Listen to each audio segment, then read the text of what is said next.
Assalamualaikum warahmatullahi wabarakatuh. Perkenalkan, saya Sapriandi dengan nomor induk mahasiswa 19.11036 selaku moderator kelompok pertama yang akan memandu presentasi pada saat ini. Sebelumnya perkenalkan pula pemateri kita, ada saudari Vivi Dia Ayu dengan nomor induk mahasiswa 18.11056 selaku pemateri pertama.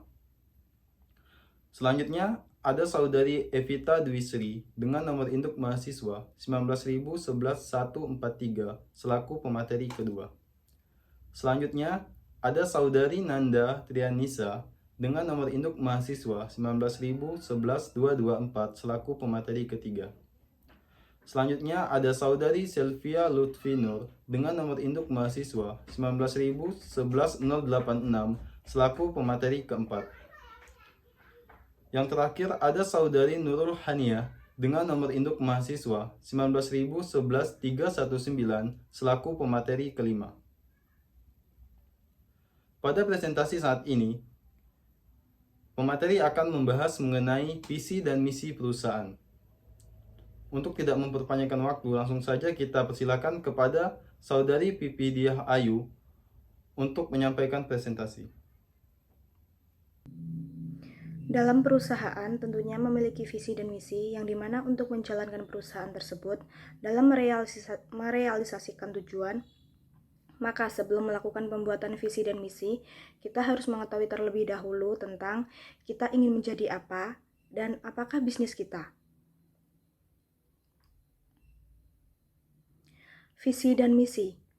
Visi adalah suatu pandangan jauh ke depan mengenai cita dan citra yang ingin diwujudkan suatu institusi atau organisasi pada masa yang akan datang, sehingga dapat menjawab pertanyaan institusi atau organisasi ingin menjadi seperti apakah kita. Visi perusahaan adalah suatu sasaran perusahaan yang mempunyai tujuan jangka panjang yang membedakan perusahaan dengan perusahaan yang lainnya. Terima kasih kepada saudari Vivi Dia Ayu yang telah memaparkan materi mengenai visi dan misi perusahaan. Selanjutnya akan dilanjutkan pemateri kedua kita, saudari Evita Dwi Sri. Pernyataan visi dan misi. Dalam pernyataan visi dan misi, yang dimana visi sama dengan pertanyaan kita ingin menjadi apa. Visi merupakan tujuan utama dari suatu perusahaan. Pernyataan visi ini haruslah dibuat dengan singkat, tetapi dapat mengungkapkan jenis usaha yang dijalankan oleh perusahaan. Sedangkan visi sama dengan pertanyaan apakah bisnis kita. Pertanyaan visi sering juga disebut dengan pernyataan keyakinan, pernyataan tujuan, pernyataan fisiologi, ataupun pernyataan kepercayaan mengenai alasan keberadaan perusahaan atau organisasi tersebut yang juga untuk membedakan dengan organisasi sejenis. Pengembangan pernyataan visi dan misi. Dalam pembuatan pernyataan visi dan misi dapat melalui kelompok diskusi dari pihak internal maupun eksternal perusahaan. Yang internal sendiri merupakan seluruh manajer perusahaan, sehingga dengan melalui manajer perusahaan dalam pengembangan pernyataan visi dan misi akan dapat meningkatkan komitmen yang mereka miliki pada perusahaan. Selanjutnya pada eksternal, yaitu dapat mempekerjakan konsultan ataupun fasilitator untuk membantu mengatur proses dan membantu menyusun kalimat yang dipercaya memiliki sudut pandang yang tidak biasa serta dapat mengelola proses dengan lebih efektif.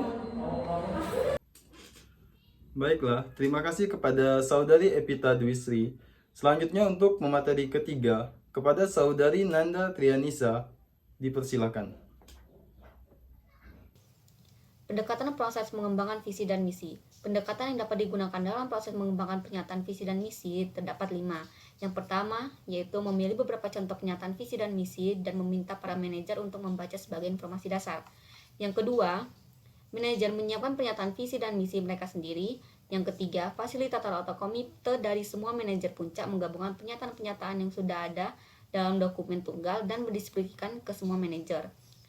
Yang keempat, melakukan pertemuan bersama guna untuk membahas apakah perlu untuk dilakukan modifikasi, penambahan, maupun pengurangan. Yang kelima, apabila sudah disepakati bersama, maka visi dan misi dapat diformalisasikan, diimplementasikan, dan juga melakukan aktivitas strategi lainnya. Selanjutnya itu tentang pentingnya pernyataan visi dan misi. Pernyataan visi dan misi memberikan titik fokus yang membantu menyelaraskan semua orang dengan perusahaan atau organisasi, sehingga meningkatkan efisien dan produktivitas pada perusahaan maupun organisasi. Dan dengan begitu, peluang merealisasikan tujuan perusahaan akan lebih besar. Dan menurut Rarik dan Vitton, perusahaan dengan pernyataan visi dan misi yang formal memiliki imbal hasil ekuitas 2 kali lipat dari perusahaan yang tidak memiliki pernyataan visi dan misi yang formal. Yaitu yang selanjutnya ada revolusi untuk pandangan yang berbeda. Keuntungan lain mengembangkan pernyataan misi yang komprehensif adalah bahwa pandangan yang berbeda di antara para manajer dapat diungkapkan dan diselesaikan melalui proses. Mengembangkan pernyataan visi dan misi setiap divisi sebaiknya melibatkan manajer dan karyawan dalam mengembangkan pernyataan visi dan misi yang konsisten dan mendukung misi perusahaan, maka keterlibatan setiap manajer dan karyawan akan adanya pandangan yang berbeda atau beragam. Dan pandangan yang beragam itulah yang memiliki manfaat.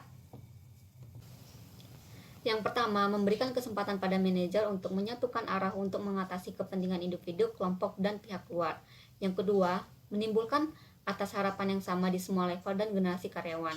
Yang ketiga, menegaskan komitmen perusahaan akan pertumbuhan dan profitabilitas perusahaan yang berkelanjutan. Terima kasih kepada Saudari Nanda Trianisa. Untuk materi keempat, kepada Saudari Sylvia Lutfi Nur, kami persilahkan. Karakteristik pernyataan misi. 1. Lingkupnya luas, tidak termasuk jumlah angka, persentase, rasio, atau tujuan moneter. 2. Panjangnya kurang dari 250 kata. 3. Menginspirasi. 4. Mengidentifikasi kegunaan produk perusahaan. 5. Mengungkapkan bahwa perusahaan bertanggung jawab pada masyarakat. 6. Mengungkapkan bahwa perusahaan bertanggung jawab pada lingkungan. 7. Mencakup 9 komponen pelanggan seperti produk atau jasa, pasar, teknologi, perhatian akan ketahanan atau pertumbuhan atau wabah, filosofi, konsep diri, perhatian atas citra publik, perhatian untuk karyawan. 8. Reconciliatory. Karakteristik pernyataan misi. Yang pertama, ada deklarasi sikap. Pernyataan misi merupakan deklarasi sikap dan pandangan. Memiliki 2 alasan utama. Yang pertama, pernyataan misi yang baik memungkinkan dihasilkannya dan dipertimbangkannya sejumlah tujuan dan strategi tanpa melemahkan kreativitas manajemen. 2. Pernyataan misi perlu bersifat luas untuk merekonsiliasi perbedaan secara efektif di antara dan juga menarik bagi pemangku kepentingan atau stakeholders seperti organisasi, individu, dan grup individu yang memiliki kepentingan atau klaim terhadap perusahaan. Oleh karena itu, pernyataan misi sebaiknya bersifat reconciliatory. Yang kedua, ada orientasi pelanggan. Pernyataan misi yang baik menjelaskan tujuan pelanggan, produk atau jasa, pasar, filosofi, dan teknologi dasar organisasi. Menurut Frank McGuinness, pernyataan misi sebaiknya yang pertama, mendefinisikan apakah organisasi dan apa yang dicita-citakan organisasi. 2.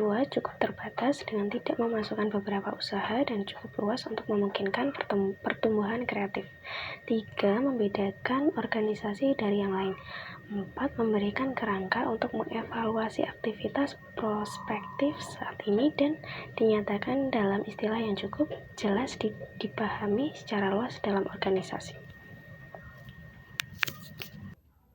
Terima kasih kepada Saudari Sylvia Lutfi Nur.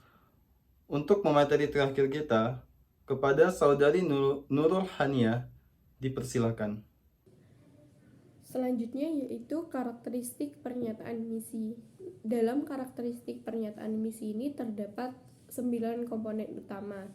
mulai dari siapa pelanggan perusahaan ataupun target dari produk yang dibuat oleh perusahaan, kemudian apa produk ataupun jasa yang akan dibuat oleh perusahaan, kemudian kemana produk atau jasa tersebut akan dipasarkan. Selanjutnya yaitu apakah perusahaan menerapkan teknologi baru dalam proses pembuatan produk. Selanjutnya yaitu apakah perusahaan memiliki komitmen untuk pertumbuhan dan juga kondisi keuangan yang baik. Kemudian mengenai apa dasar kepercayaan, nilai, aspirasi, dan juga prioritas etika dari perusahaan tersebut. Selanjutnya, apa kemampuan khusus ataupun keunggulan kompetitif yang dimiliki perusahaan dari perusahaan sejenis yang lain.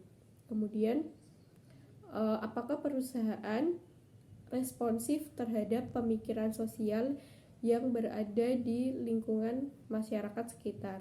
Dan yang terakhir yaitu mengenai apakah karyawan merupakan aset berharga bagi perusahaan tersebut.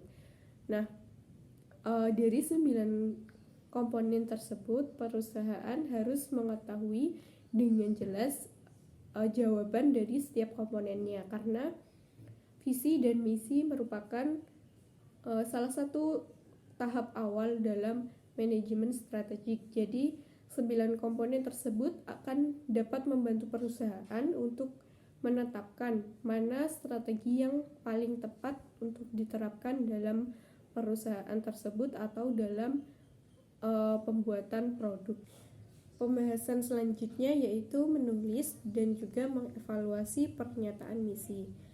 Untuk dapat mengembangkan kemampuan menulis dan juga mengevaluasi pernyataan misi dapat dilakukan dengan cara mempelajari misi aktual dari perusahaan dan juga mempelajari 9 komponen yang diinginkan, seperti 9 komponen dalam karakteristik pernyataan misi. Nah, kemudian dalam mengevaluasi pernyataan misi yang disajikan harus dievaluasi berdasarkan dengan 9 komponen yang diinginkan dalam karakteristik pernyataan misi seperti yang sudah dijelaskan pada slide sebelumnya. Dan selanjutnya untuk dapat memperoleh ataupun mencapai tujuan organisasi yang tinggi, maka para penyusun strategi, baik itu manajer maupun karyawan, harus dapat mengembangkan serta mengomunikasikan visi dan misi dari bisnis ataupun perusahaan dengan secara jelas. Baiklah, terima kasih kepada Saudari Nurul Hania selaku pemateri terakhir yang telah memaparkan materi mengenai visi dan misi perusahaan. Di sini saya akan menyampaikan kesimpulan dari presentasi saat ini. Adapun kesimpulannya, pentingnya memiliki visi dan misi yang jelas. Yang pertama, mendapatkan tujuan yang jelas di antara semua manajer dan karyawan.